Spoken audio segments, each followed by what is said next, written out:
Welcome to beautiful Taylor, Michigan. Today we're going to put a new radiator in Turd 5, 78 Ford F-100. The radiator has not been working real good in this thing, and I'm going to show you why here in just a few seconds. So let's pop the hood and see what we got.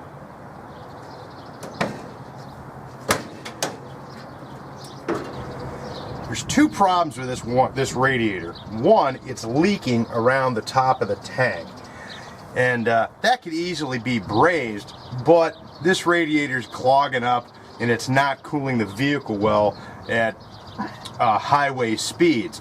Does a good job around town.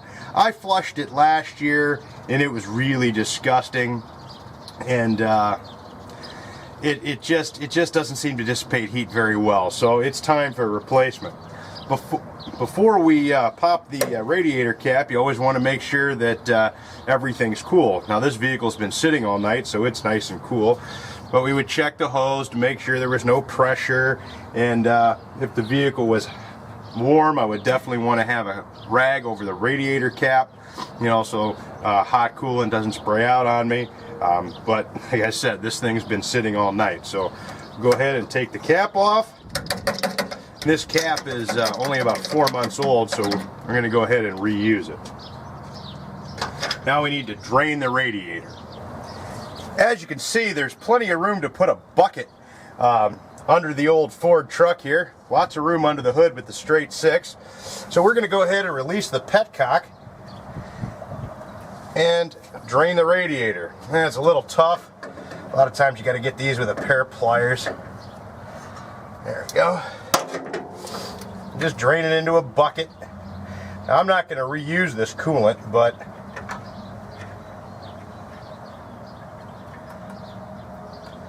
we want to dispose of it properly.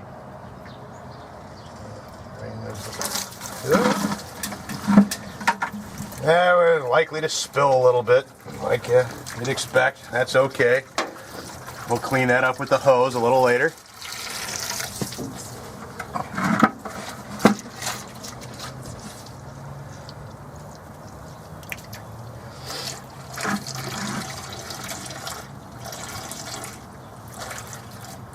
This is not a particularly large cooling system, and you can see there is definitely some cloggage there, considering it didn't want to drain real good. So now the coolant's pretty clean. That coolant has been in here for, I don't know, maybe since last November, and it's May right now, so it's not particularly old. So we'll drain it out real good, and then we'll pull the upper and lower radiator hoses off of it.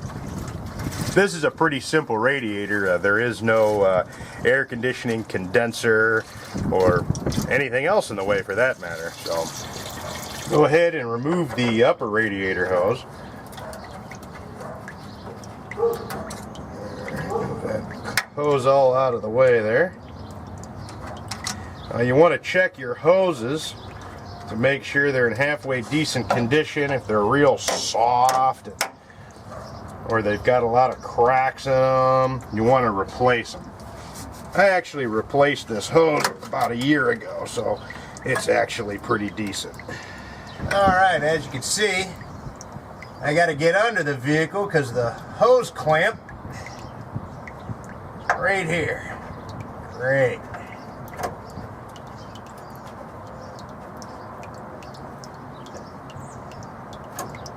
Go, release the clamp, slide that back.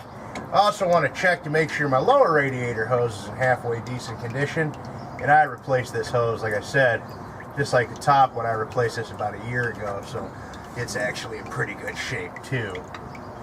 We'll move our bucket over here and go ahead and remove it.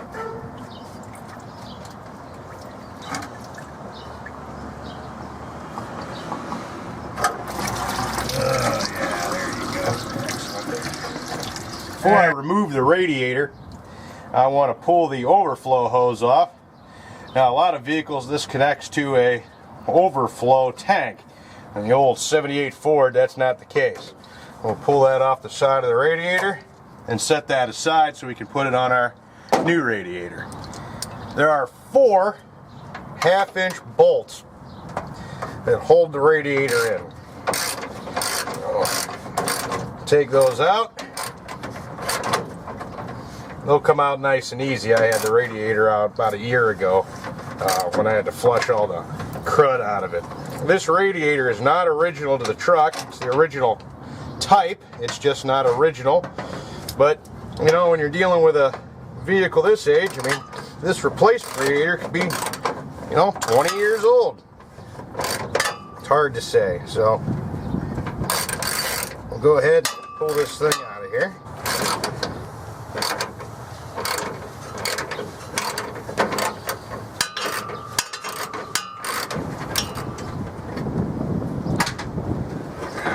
Slide the radiator on out of here. Alright, let's take a look at this radiator here. Here's your top tank, here's your bottom tank. The coolant flows down through the radiator and air is drawn through it, whether by the fan or from the movement of the vehicle down the road.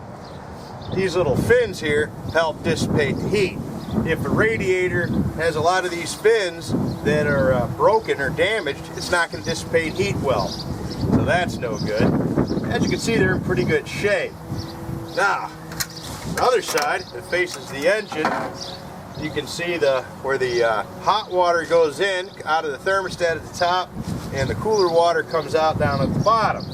Now, if this was for an automatic transmission vehicle, you'd likely see a transmission cooler input-output line. And different size engines have different size radiators. Just depends on the vehicle. This is a 300 straight 6, 3-speed truck with a 275 rear end. It really doesn't need that big of a radiator. So this radiator is, this thing's about had it. This is the new radiator. It's all aluminum. The other one was brass. Most of our modern radiators are made out of aluminum. This one's got aluminum tanks. It was reasonably inexpensive. It was $138. It's Chinese, you know, radiator. Oddly enough, I've had some pretty good luck with some Chinese radiators over the years. I haven't had any quality issues with them at all. In fact, it seems like the ones I can get that are all still metal all the way around with no plastic on them seem to be all Chinese. I don't know, maybe they can still do some manufacturing methods over there that we aren't allowed to do here anymore for environmental reasons or something like that. But we'll put our Chinese radiator in our American truck built in Louisville. Well, let's get it in there. Okay, the new radiator is going to go in exactly the way the old one came out. We'll go ahead and slide it down in there. Make sure all the bolt holes line up okay. Yeah. Looks like it'll be all right. Bolts in here. Just start them by hand at first. Then I'll go back and tighten them up. Now, this truck wasn't exactly overheating at highway speeds. It was running hot at highway speeds, hotter than it should, and I wanted to take a precaution to replace this radiator before it got to the point where it was overheating. Now, last year, before I flushed it out, it was overheating. It was disgusting, so this thing will be plenty good now. I'll go ahead and hook up my overflow hose. Go ahead and put the upper radiator hose back on.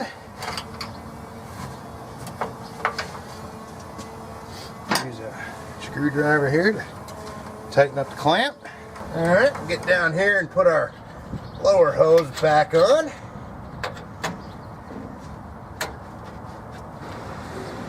Now it's time to go ahead and fill our radiator. Here in Michigan, regular 50-50 mix is just fine. I'm just going to use this Partsmaster brand stuff, 50-50 pre-mixed green coolant. Now if you're using a fancy modern vehicle, you want to make sure you're using the right kind of coolant. This green coolant's great for old stuff, but doesn't have the right packages, additive packages for a lot of modern cars.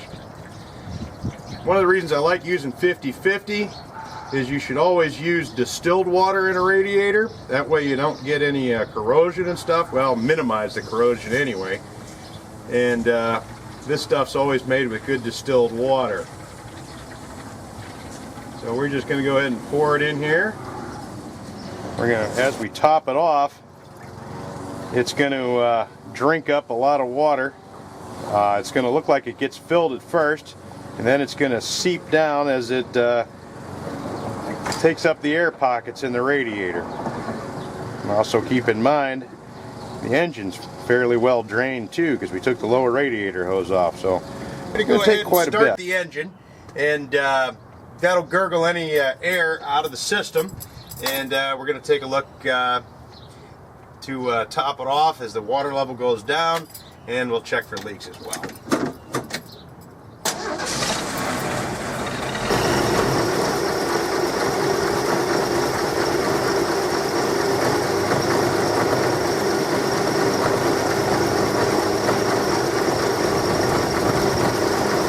Alright, I'm going to rev her up here a little bit, gurgle some of that air out of this thing.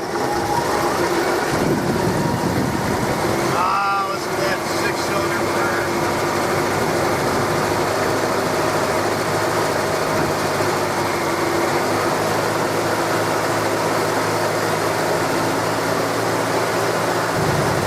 burn. Okay, we've run the vehicle for about 15 minutes.